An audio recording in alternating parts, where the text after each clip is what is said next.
kinnitada ära vastavalt Riigikogu siseprotseduurile siis riigieelarve kontrolli erikomisjoni tegevuse aruanne esimese päevakorrapunktina, mis kirjeldab lihtsalt neid koosolekuid ja meie järeldusi, mis me oleme teinud. Ja teiseks siis arutada ETS ja ETS2 reformi, kes on selle töökava poolt. Kui kõik on komisjoni liikmed on poolt, loeme kinnitatuks. Esimese päevakorrapunktina, see on meile ka kirjalikult välja saadetud, see aruanne, mis lihtsalt võtab kirjatult kokku meie tegevuse tulemid vastavalt siis meie komisjoni moodustamisele otsusele. Kui probleemi ei ole, siis ma loen selle ka heaks kiidetuks. Ja siis läheme meie päevakorrapunkti juurde. Selgituseks ma ütlen nii palju, et me oleme seda teemade ringi arutanud. See on väga kaalukas, mis me oma mõjult, see puudutab siis ETS ja ETS2 reformi.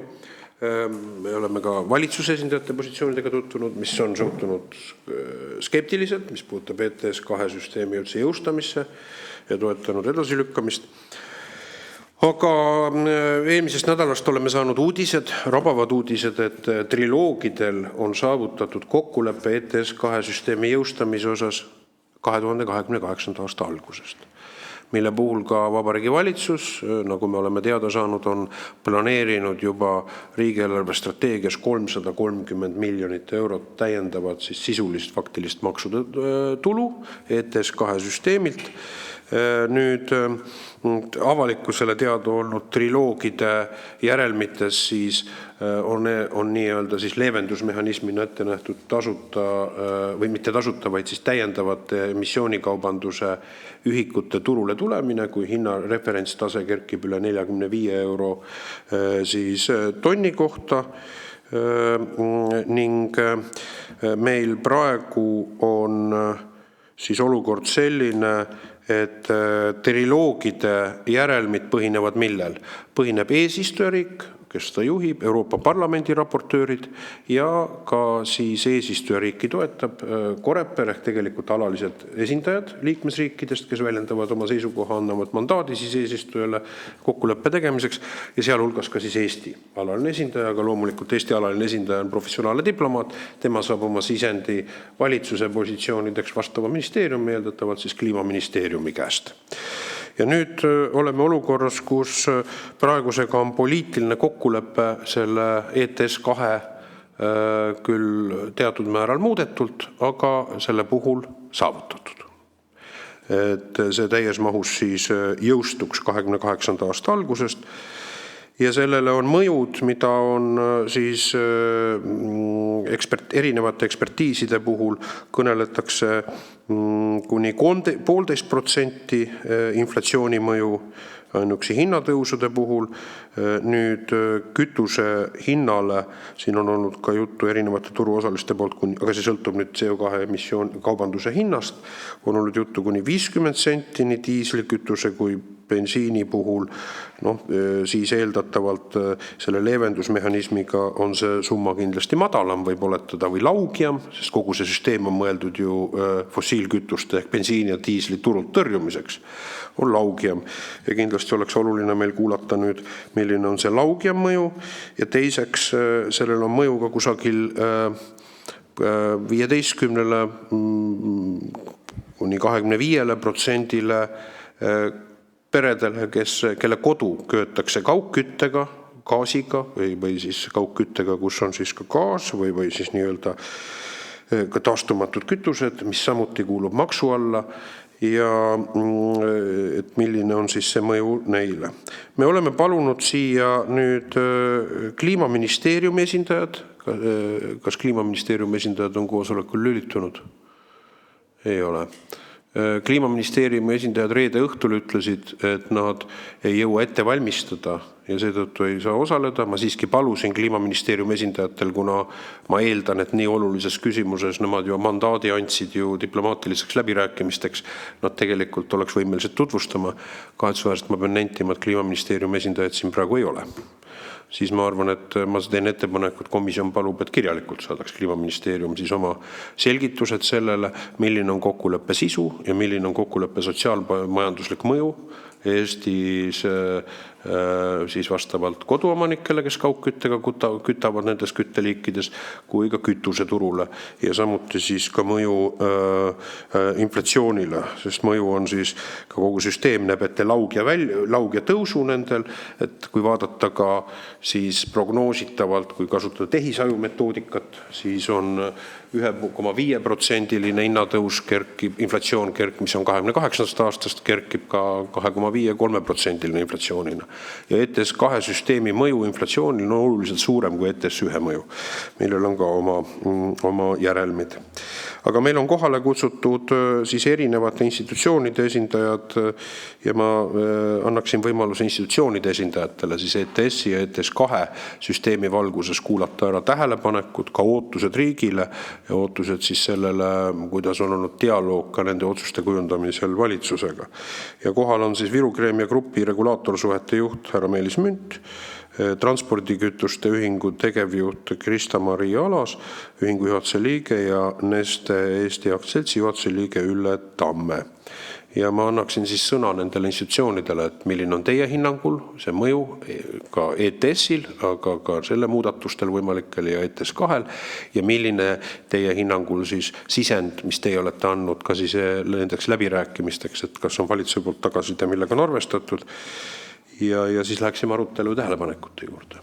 Sest praegu on väga kriitiline horisont on praegu nende otsuste tegemisena ja me peame aru saama, et sellel on üks mõju on nüüd inflatsioonile, inimeste elukallidusele ja inimeste ostujõule, meie konkurentsivõimeline ja teine element on loomulikult ka riigieelarveline. Ja riigieelarves on juba nende tuludega arvestatud emissioonekaubanduses, kuid see on tegelikkuses, kuid kuludega veel arvestatud ei ole. Nii, ma annaksin kõigepealt sõna härra Mündile, palun. Ja suur aitäh ja aitäh kutse siia komisjoni istungile.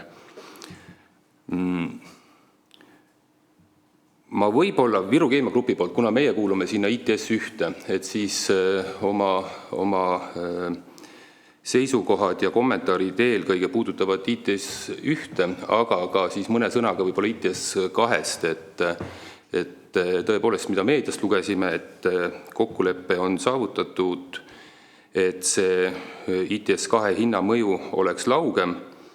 Ma küll täna hommikul vaatasin veel, mida analüütikud siis ITS2 osas, hinnaprognooside osas pakuvad, et vähemalt analüütikute juurde veel selline komisjoni, parlamendi ja nõukogu vaheline kokkulepe jõudnud ei ole, et seal on erinevad stsenaariumid, üks on selline, milline ITS2 vastu võeti mõni aasta tagasi ja teine on siis see uus kokkulepe. No, mida mina lugesin välja ja tehes tagasiarvutus näiteks kütusehindadesse, siis jätkuvalt aastaks 2030 võib eeldada seda nii diisli kui bensiini kütusehinna mõju tulenevalt ITS2-st circa 40 senti. Et kui alguses seda hinnati 50 senti, siis vaadates seda analüütikute prognoosi CO2 kvoodi hinnal ITS2 turul, mis on ligikaudu 200 eurot, ütleme 170–220 eurot, siis see mõju kütushinnal on. Aga võib-olla tõesti ei ole veel analüütikud oma kõigisse mudelitesse jõudnud neid muudatusi sisse viia, et seetõttu kindlalt väita ei saa, aga vähemalt hetkel analüütikute puhul saab järeldada, et see kütuse mõju ikkagi, või see CO2 hinna mõju kütusehindadesse jõuab lähiaastatel. Seda kinnitab ka selline aluspõhimõte, et aastaks 2030 on nõudlus kvoodi järele ITS2 oluliselt suurem, kui on pakkumine, see järelikult peaks seda hinda üles viima. Küll aga Viru Keemia Grupi poolt annaksin mõned kommentaarid ja seisukohad, mis puudutavad ITS1, et need ettepanekud ITS1 on alates 2005. aastast, aga jõulisemalt rakendunud aastast 2013. Ja kui nüüd on seda 13 aastat rakendatud, siis on seda õige võib-olla natukene korra vaadata tagasi, milline see ITS1 mõju ettevõtetele ja vastu võetud eesmärgile on, et me teame, et juulis tuleb komisjon välja ITS1 ülevaatamisega või reformi ettepanekuga, seetõttu ma arvan, et see aeg on igati õige.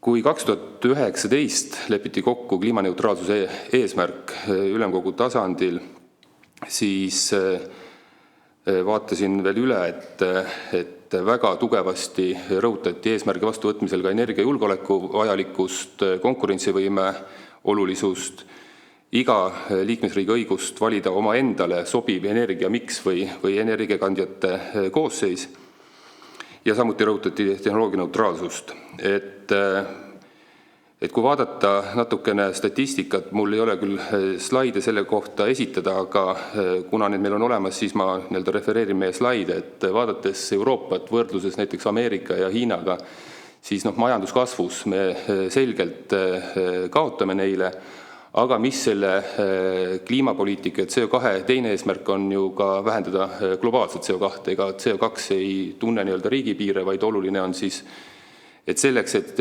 kliimamuutuseid leevendada, on vaja globaalset CO2 vähendada.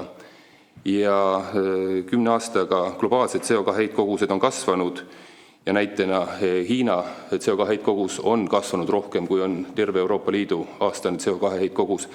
Ehk et järeldus, mida me oleme teinud, on see, et kui võtta eesmärgiks, et ETS-i üks eesmärk on heitmeid maksustada ja sellest saada maksutulu, siis tõsi, tunnistame, et selle koha pealt on ITS hea eelarvelisi vahendeid ITS-süsteemis tuleb, küll aga ei ole täidetud minu arust või meie hinnangul eesmärgid, mis on seotud globaalse kliimasoojenemisega ja Euroopa konkurentsivõime tagamisega. Ning teiseks on kindlasti võrreldes 5 aasta taguse ajaga oluliselt muutunud geopoliitiline olukord, vajadus panustada kaitsevõimesse, julgeoleku olukord, on ilmselgelt ümber mänginud ka Euroopa Liidu prioriteedid, mis tähendab, et oluliselt kriitilisemalt tuleb vaadata, milline selle ITS-i mõju Euroopa tööstusele ja majandusele tervikuna on. Ja kui me veel juurde võtame sellise natukene võib-olla tehnilisema või detailse külje, siis kuigi Euroopa Liidus on kliimaneutraalsus kokku lepitud aastaks 2050, siis tänane ITS-i direktiiv näeb ette juba kvootide eraldamise lõpetamist aastaks 2040, mis siis tähendab seda, et oluliselt kiiremini soovitakse ITS-süsteemis, kuhu kuuluvad suuremad energiaettevõtted, tööstusettevõtted, seal siis juba jõuda kliimaneutraalsuseni, mis meie hinnangul ei ole juba puhtalt füüsikalisi ja keemilisi protsesse arvestades võimalikuna lihtsalt tehnoloogiaid, mis peaksid viima CO2 vaba tootmiseni, lihtsalt ei eksisteeri ja nende suunas arendused võtavad oluliselt kauem aega, kui seda on arvatud. Aga et mitte olla ainult süsteemi osas kriitiline, on ka oluline teha ettepanekuid ning meie ettepanek, mille me oleme esitanud ka Kliimaministeeriumile, on see, et kui nüüd ITS-i reform või ülevaatamine tuleb, siis oluliselt suurem rõhk tuleb panna 2 aspektile, see on energiajulgeolek ja konkurentsivõime. Me oleme seda meelt, et see kliimaneutraalsus, selline absoluutne 0 aastaks 2050 ei ole realistlik. Ja ka suheldes erinevate partnerite, kolleegidega, siis ei ole meie näinud, et sellesse kliimaneutraalsusesse või absoluutsesse 0 aastaks 2050 on võimalik jõuda. Aga mis puudutab siis meie ettepanekuid valitsusele, millised seisukohad võiks Eesti läbirääkimistel võtta, siis esiteks, mis puudutab energiajulgeolekut, me nõustume sellega, et imporditavatest fossiilkütustest sõltuvust tuleb vähendada, küll aga meie seisukoht on see, et kodumaised energiakandjad, fossiilkütused on väärtus, mida tuleb hoida, seetõttu ITS-i ülevaatamisel tuleb selgelt eristada kodumaiseid ja imporditavaid fossiilkütuseid ja kodumaistele fossiilkütuste tootmisele tuleb seada erandid. Tasub kaaluda ka seda, et kas praeguses keerulises energiajulgeoleku olukorras on mõistlik ka näiteks tasuta kvooti eraldada energiatootmisele. See, ma arvan, tänasel päeval väärib vähemalt arutelu. Aga mis puudutab konkurentsivõimet, siis Euroopa Liidu tööstuse konkurentsivõime võrreldes meie konkurentidega on halvenemas, me oleme jäänud oma konkurentidest maha. Ka näiteks Euroopa keemiatööstuse selle aasta aruanne ütles, et viimase 4 aastaga on keemiatööstuses toimunud 6-kordne mahulangus ja ligemale 9% Euroopa keemiatööstusest on viimase 4 aasta jooksul pidanud tootmise lõpetama. ja kui kvoodihind langeb, ITS-i karmistatakse, siis see trend kindlasti ainult süveneb. Ja sellest tulenevalt meie ettepanekud on seoses konkurentsivõimega, et Euroopa Liidu tööstuse konkurentsivõime säilitamiseks vähemalt praegusel tasemel ei tohi tasuta kvoote, mida eraldatakse tööstusele, vähendada ja tuleks kehtestada ka maksimaalne CO2 kvoodi hind, et välistada spekulantide huvi turul tegutseda ja samas annaks see ka tööstusele selgemad või annab selgema pildi investeerimiskeskkonnast, investeerimiskindluse, et ei oleks sellist volatiilset ja ettenägematut kvoodi hinna kõikumist. Kokkuvõttes, et ITS1 on kindlasti vähemalt sama oluline teema kui ITS2.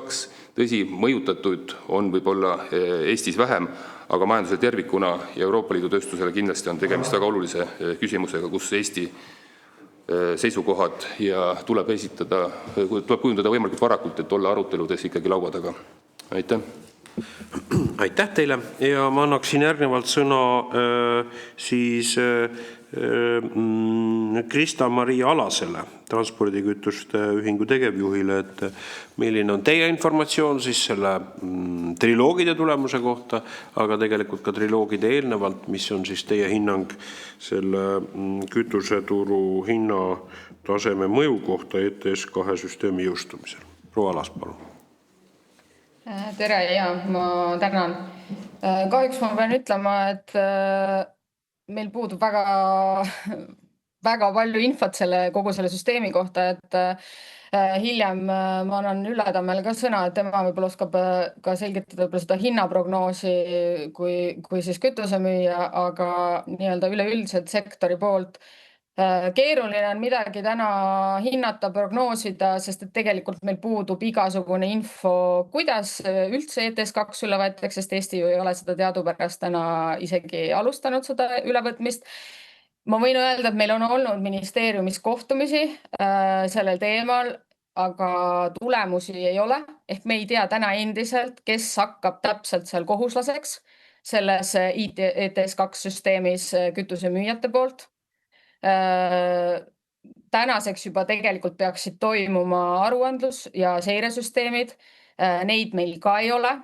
Ehk et selles mõttes mul on väga keeruline vastata nendele küsimustele, kuna me tegelikult oleme sisuliselt täielikus teadmatuses. Et see on minu kommentaar, aga ma annan Üllele sõna, et Ülle oskab võib-olla omalt poolt kommenteerida natuke seda, kuidas nemad näevad või prognoosivad seda mõju nii-öelda just sellele hinnale. Proua Tamme, olge hea. Tänan, härra Reinsalu, tere, austatud komisjoni liikmed. Et ma tutvustaksin paari transpordikütuste ühingu seisukohta HKS2 ehk ETS2 osas, sest ETS1 maanteetranspordi ei puuduta. Et teadaolevalt siis hoonetele ja maanteetranspordile mõeldud heitkogustega kauplemise süsteemi puudutavad tehnilised sätted tuli liikmesriikidele üle võtta juba 2024. aasta juuliks, ehk siis 2 aastat tagasi. Aga meil ei ole avalikustatud ega ka, nagu Krista-Maria ütles, turuosalistega jagatud mitte ühtegi eelnõud. Tõepoolest, meil on olnud eelkonsultatsioonid, aga konkreetset õigusakti või dokumenti, millest juhinduda turuosalistel ei ole. Ja seetõttu on lahendamata väga elementaarsed baasküsimused. Muuhulgas näiteks, et kes on üldse andmete kogumiseks ja esitamiseks ja siis hiljem ka kvootide loovutamiseks kohustatud isikud. Siis millised sektorid ja kuidas jäetakse HKS2 skoobist välja ja kui see lõplikult jõustub, siis alates jaanuarist 2028. Ehk siis, kes on see subjekt ja millised sektorid jäetakse skoobist välja. Ja kuna Euroopa Liidu tasandil ei ole indikatsiooni, et HKS2 veel kord edasi lükatakse, siis tuleb väga tõsiselt tõepoolest suhtuda sellesse 2. juunil sõlmitud komisjoni lepingu osas HKS2 ühikute kvoodi müügi korraldajatega. Ja meie kõigile nagu šokiks tuligi see, et see algab juba 1. jaanuar 2027, mis on tegelikult homme. Ja meil on kõik küsimused veel lahtised selles osas. Et küsimus on see, et millise info ja teadmiste pealt siis Eesti ettevõtjad peaksid 2027. aasta varajastel ja eelduslikult siis madalama hinnaga oksjonitel osalema. See on täiesti spekulatiivne täna. Või on siis riigi soov, et Eesti ettevõtjad ostaksid neid kvoote võimalikult hilja ja võimalikult kallilt, et kütuste hind võimalikult palju tõuseks. Et mis on eesmärk. Ja lisaks eeltoodule veel, et kuna HKS2 ülevõtmisega kahjuks ei ole tegeletud meie hinnangul piisavalt, siis ei ole maandatud meie hinnangul ka need negatiivsed mõjud. Et ei ole süvendatult alternatiivkütustele üleminekut. See tähendab seda, et seni kasvab ka sõltuvus imporditud fossiilsest kütusest. Seesama probleem, mida härra Müntki mainis. Ja väheneb ka meie sõltumatus ja toimekindlus. Ja mis ei tähenda ka, et väheneks hinnatõus, vastupidi. Ja niikaua, kui Eesti oma seadustesse siis HKS2 sätteid üle ei võta, me ei saa kasutada ka teadaolevalt siis sotsiaalse kliimafondi vahendeid investeeringuteks ja kulutusteks. Et me ei saa rahastada ajutist otsest sissetulekutoetust vähekindlustatud peredele, leibkondadele, transpordikasutajatele, hoonete renoveerimist ja ühistranspordi arendamist. Et kõik need vahendid jäävad meie jaoks nii kauaks kättesaamatuks, kui neid ei ole üle võetud HKS2 direktiivi sätteid. Ja toon siia ka kõrvale näite naabritest, et Leedul on kõik eeldused sotsiaalse kliimafondi kasutamiseks täidetud ja 663 miljonit on kasutamiseks avatud. See on küll 7 aasta peale, aga summa on märkimisväärne. Ja Läti ei ole ka väga kaugel. Neil on HKS2 üle võetud ja minule teadaolevalt on sotsiaalse kliimafondi rakenduskava komisjonis hindamisel. Nii et veel kord panen südamele kõikidele otsustajatele, et ja transpordikütuste ühingu liikmed on seda ka avaldanud korduvalt, et meil ei ole enam kiire, vaid meil on tänaseks juba väga kiire sätete ülevõtmisega. Aitäh! Nii, aitäh teile.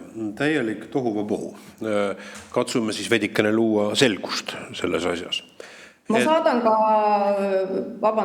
ka need tähelepanekud kirjalikult komisjonile. Ja, aitäh teile. Komisjon oleks hea meel, kui me saame teie märgukirjad, aga ka siis Kliimaministeeriumi vastused kui valitsuse poolt siis teie märgukirjadele. Aga läheksime siis küsimuste tähelepanekute juurde nii olulises teemas. Et siin nüüd kuhjus nagu terve pundar neid probleeme.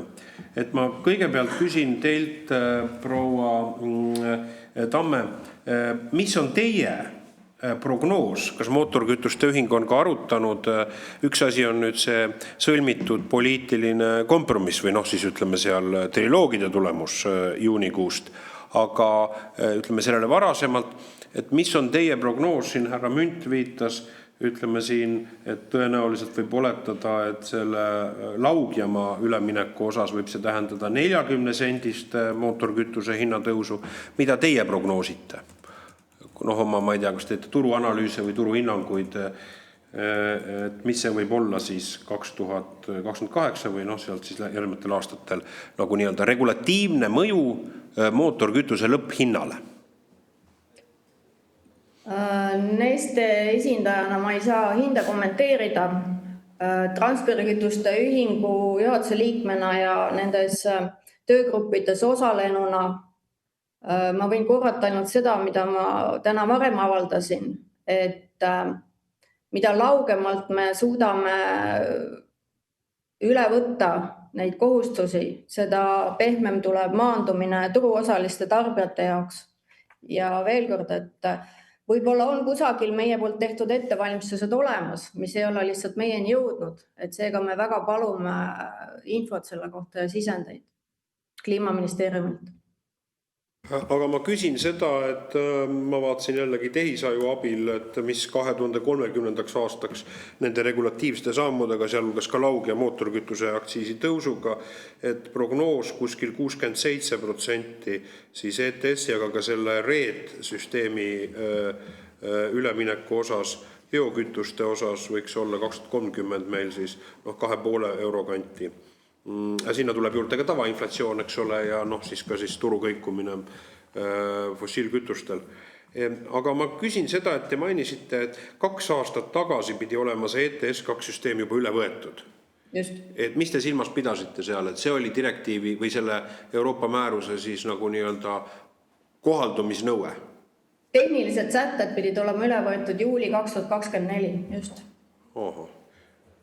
Siis ma arvan, meil on kindlasti küsimus selles, et mis põhjusel seda on siis niimoodi ülevõtmine pole tehtud seda, kui see on siis eeldus olnud, et see on kehtiv õigus. Ja teine küsimus on selles, et mis 1. jaanuarist 2027 siis toimuma hakkaks, ütleme selles, et kus te seda võtsite, et kas see oli nüüd, te ütlesite komisjoni turuosaliste pool kokkuleppe 2. juuni? Jaa, et komisjon on sõlminud lepingu kvootide müügikorraldajaga ja meile teadaolevalt siis ühikute müük peaks hakkama selle alusel 1. jaanuarist 2027 Euroopa Liidu tasandil. Kus siis juba bensiini ja diiselkütus, ja ka siis, eks ole, see kaugküttesüsteemis, et kus saab kvoote osta odavamaid või mis siis turu algus, kas ta on odavam või mitte, see on juba siis selle spekulatiivse keskkonna küsimus, eks ole. Et sellest algusest peaks olema, aga kui meil, ma saan õieti aru, et kui meil Eesti siis või ütleme siis Eesti turukauplejatel ei ole, kui Eestis ei ole regulatiivset keskkonda, siis ei ole neil võimalik osaleda, jah? Just. Et meil ei ole, täna ei ole meil ka teada, millistel tingimustel siis esimesest saab hakata ostma, aga kui see teadmine on olemas näiteks ministeeriumil, oleks väga hea, kui nad jagaksid seda meiega. Oho, siis me kindlasti palve esitame ministeeriumile küsimusi ja valgustame ka vastusega siis turu või mootorkütuste ühingut. Ja kolmandaks, teie viide sellele, et selle nii-öelda sotsiaalse kliimafondi raha, kas see on siis seotud sellega, et riik on võtnud üle ETS-süsteem, 2 süsteemi oma õiguskorda, et vastasel juhul sotsiaalse kliimafondi rahale ei saa aplikeeruda? Just. Ja Läti ja Leedu on seda juba teinud, seega me võime siit üsna lihtsalt tuletada, et meil on see pool rehkendust ka tegemata, jah. Aga kas ühingu käsutuses on mingeid sõltumatuid analüüse? Ma saan aru, käib vilgas võitlus praegu Eesti jaekütuste turu puhul, eks ole, mis on hinnad ja me ei tahagi kuida käsitleda siin turuosalise saladusi reetmast, aga nii-öelda autonoomseid ekspertiise. Palju siis ETS2 süsteemi jõustumisel võiks olla mootorkütuse lõpphinna tõus, olgu ta Eestis, ütleme igal turul on oma dünaamika, või ka siis Euroopas üle-euroopaliselt? Transpordikütuste ühing on tegelikult selliseid, või ühingu liikmed tegelikult on selliseid enda analüütikal põhinevaid andmeid väljastanud, aga kuna see on väga konkurentsitihe valdkond, siis konkreetselt saavad ikkagi turuosalised sellele vastata. Et ühingu nimel ei saa mina kahjuks hinna osas spekuleerida. Ja, ma vabandust ka täiendan siis, et jah, et ühing ise ei tee selliseid hinnaanalüüse, et kõik, mis puudutab nüüd seadusandlusega nii-öelda hinda mõjutavaid tegureid, et siis on ikkagi ühingu ootus ka see, et selle töö teeb ära ikkagi siis ministeerium või riik, kes siis väljastab nii-öelda selle mõjuanalüüsi nende nii-öelda nõuete osas, mis hakkavad siis kehtima. Aga jah, et ühing ise tõesti selliseid hinnamõjuanalüüse ei koosta. Arusaadav, aga mul on küsimus, et kui mootorikütuste ühing on oma probleemidega, mis siin praegu esile tulid, on pöördunud valitsuse poole, kliimaministeeriumi poole, milline on olnud kliimaministeeriumi reaktsioon siis? või mis signaale on antud turuosalistele, kas siis, ja teine, et kas mootorikütuste ühingud kuidagi oli kaasatud ka nendesse viimastesse läbirääkimistesse, mille resultaadina me ei tea seda, aga avalike allikate järgi võime eeldada, et see kokkulepe on selline, et kui ka Euroopa Nõukogu või ka Euroopa Liidu liikmesriigid on seda toetanud eesistuja poolt viituna, siis see peaks ka siis jõustuma sellisel moel, et ETS-süsteem 28. aastast täies mahus rakendub. Ja palun, vabandust.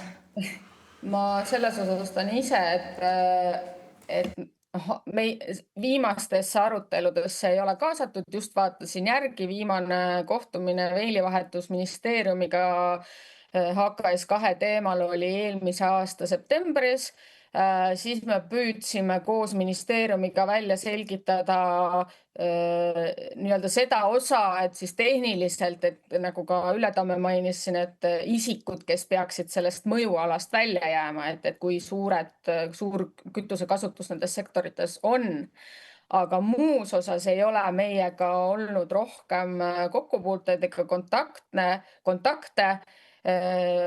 Ametlikku päringut ei ole teinud ministeeriumile, aga oleme ametnikega, kui suheldes küsinud, siis kahjuks aus vastus on see, et poliitilistel otsustel praegu neid asju ei ole edasi nii-öelda arutatud, ehk et meile teada olevat need arutelud kõik, mis puudutavad ka HKS2, see haarab ka RED 3, ehk siis taastuvenergia direktiivi on pandud seisma ja pausile ja nendega praegu ei ole tegeletud ja seega ei ole meie käest ka infot küsitud ega meid ka kaasatud. Ma täpsustan üle, et kelle poolt, kui te saate nimetada konkreetse ametiisiku, on kena, kui ei saa, on siis ka arusaadav või see on teie voli, aga kelle poolt oli see sõnum, et kas see oli siis 25. aasta septembris või viimast, et poliitiliselt või poliitiliste otsuste tõttu siis ka nende asjadega ei tegeleta. Ja kui kaua see poliitilise otsuse mandaat siis ka ametnike tasemel, kui nad teile peegeldasid, kehtib? On see siis, ma ei tea, valimisteni või veel pikemalt või õigemini lühemalt, kui see turg juba 1. septembris 2027 peaks realiseeruma, sõltuvalt siis sellest, kas liikmesriigid on sinna monteerunud või mitte. No HKS2 puhul kahjuks ma ei saa ametnikke nimetada, aga seal on, selles osas on vaikus olnud, nagu ma ütlesingi, septembris oli viimane kontakt ja suhtlus, et ja selles osas ei ole nendega suhelnud, et taastuvenergia direktiivi puhul oli siin aasta alguses, paar poolteist tagasi äkki tuli meile see signaal, et hetkel selle eelnõuga edasi ei minda. Ja kui minule teada olevat, siis jah, tõepoolest kuni järgmise aasta valimisteni. Aha, ja ma täpsustan üle, et mis ajast taastuvenergia direktiiv oli siis selle direktiivi enda nõuete järgi pidi olema üle võetud? Me räägime nüüd sellest RED-süsteemist, jah? RED 3-st, jah. RED 3, jah. ETS2, RED 3. Ülek oskab selle täpsema kuupäeva öelda, mis hetkeks ta pidi olema meil ülevad 2025 aasta mais. Eesti pidi otsustama 21. mai 2025 hiljemalt, et kas ta jätkab aastani 2030 senise taastuvenergia osakaalupõhise lähenemisega või valib mõne muu tee. Et nüüd 21. mai 2025 ehk siis üle aasta tagasi oli see tähtaeg kahjuks ja me ei ole jõudnud selle otsustuseni tänaseks. Et nii ühingu poolt kui ka turuliikmete poolt on ka läinud erinevaid pöördumisi. Ühingu poolt, transpordikütuste ühingu poolt on läinud ka vist isegi 2 korral RED 3-ga seotud pöördumised, meie seisukohad, palved kiirendada seda menetlust, mis on jäänud nagu selgete vastusteta. Ja me ei saagi päris täpselt aru, kas tegemist on ressursipuudusega või tõepoolest me ei ole otsustanud siseriiklikult neid asju tänaseks. Ma täpstan üle, et aga mis sellest tuleneb siis, kui me seda kohustust ei ole jõustanud oma õiguskorda 2025. aasta maikuu nõudega, mis see oli, et kas sellest siis mis on siis tegelikkuses, kas meil on mingit menetlust Eesti suhtes on algatatud, olete te sellest teadlikud, Kliimaministeerium ei pidanud võimalikuks kohale tulla ja nüüd kuulates neid teemasid ma hakkan rohkem aru saama, miks Kliimaministeeriumil korraga sobivaid kellaaegu ei ole, kui asjad on mitu aastat õhus, siis ilmselt ei ole ka esmaspäeva lõunaks neid võimalik korda ajada, jah? Ma täpsustaks ka veel, et teemad on väga keerulised ja ma möönan, et ametnikel ei olegi lihtne integreerida õigusakte, kui ei ole eelnevat poliitilist tahet või poliitilist otsust. Veel kord, see eeldab eelnevat poliitilist otsust. Esiteks. Teiseks, mis võib juhtuda, kui need jäävadki meil nüüd kuni valimisteni vastu võtmata? Võimalikud variandid. Esiteks, nagu härra Meelis Münt kirjeldas ka, et meie konkurentsivõime võrreldes siis teiste liikmesriikidega halveneb. Teiseks, meie strateegiline turvalisus satub löögi alla. Kolmandaks, tõepoolest, Euroopa Liidul on hulk sanktsioonide pakette, mida võiks siis meie osas kohaldada. Ehk siis, kui ma võin kasutada seda väljendit, et tasuta lõunaid ei ole või tegemata otsuseid kindlasti positiivselt ei vaadata. Nii et võimalikud valikud, mis sellest järgneb meile. Aga ma täpsustan üle, härra Münt, teil küsimus on, et ma saan aru, teie turuosalisena olete teinud ettepaneku ka valitsusele või Kliimaministeeriumile, siis nende muudatuste osas, mis olid, laual on ka ju komisjoni ettepaneku ETS1 süsteemi, ütleme siis, kas leevendamise või ümberkorraldamise osas, et mis puudutasid siis tasuta kvoot, hinnalage oli, eks ole, et millised on teie tagasiside siis Kliimaministeeriumi poolt või valitsuse poolt? Ja see, mida ma enne välja tõin, see puudutas tõesti seda ITS1 ja tulevast reformi. Ma ei maininud seda alguses, küll aga ma tahaksin kiita nii ministeeriumit, valitsust kui ka tegelikult Riigikogu ELAK-it, kes eelmisel nädalal võttis vastu ka Eesti seisukohad, mis puudutas võrdlusaluseid, et tunnustan, et ka seal on hetkel muudatused töös ja seal ongi küsimuse all, et kui palju siis vähendatakse tasuta kvooti tööstusel juba järgmisel 5 aastal ja seal tõepoolest nii valitsus kui ka ELAK kinnitasid positsioonid, mis siis ütlesid, et Eesti puhul, kus tehnoloogilised võimalused kiireks heitme vähendamiseks on piiratud, et seal peab ka tasuta kvoodi vähendamine olema laugem. Ja sellise seisukoha ka ELAK kinnitas eelmisel nädalal, nii et need arutelud on minu arust on lausa täna vist komisjonis tehakse selle kohale otsus, et saab näha, kas ka siis seisukohad saavad ka kinnituse või tulemuse komisjonis. Aga jah, see, mis puudutas tõepoolest, et fookusesse võtta energiajulgeolek, energiasõltumatus ja konkurentsivõime, need siis puudutavad eelkõige ITS1 ülevaatust, mille ettepaneku komisjon on lubanud teha juulikuus, ja nende või selle kohta me oleme tõesti ka mais esitanud oma seisukohad ja kirja siis Kliimaministeeriumile. Selge. Nii, aga komisjoni liikmetel küsimusi ei ole.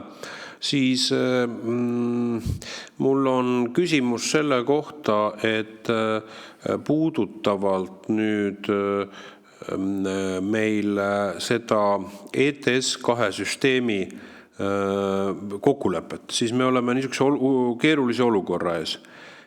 RED 3 süsteem jõustati 23 oli oktoobris, võeti vastu.